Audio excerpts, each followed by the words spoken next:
The EU is pretending to have developed a green or sustainable trade policy for a long time now, but we can see that this is still not the case, and the trade policy is maybe one of the least green policy of the EU. This is because trade agreements are still promoting trade and investment in all economic sectors, regardless the impact on the environment or the human rights. International transport is still also considered as a non-issue, and the trade agreements are restricting policy space for states to act and take concrete action against climate change. And one good example is the EU-Mercosur plan for a trade agreement. It's plans to encourage trade.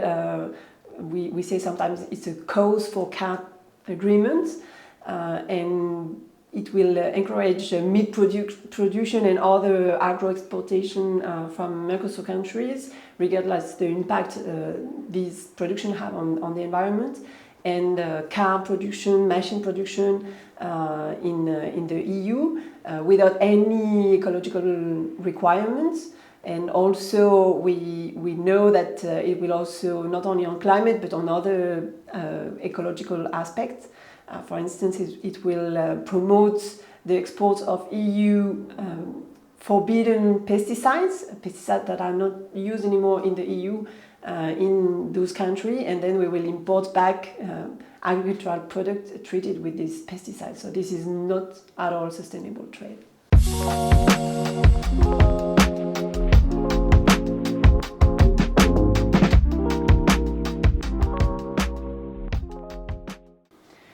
Well, if the EU wants to keep negotiating agreements with other trade partners, these agreements should focus only on goods and services that are useful for the ecological transition.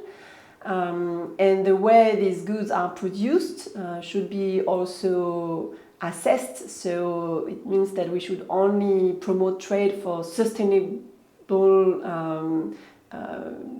goods. Maybe we should also think about new kind of partnership, not trade agreements, in order to take commitment to end protection of investment and also to end fossil fuel subsidies, for instance. This would be much more powerful for the ecological transition.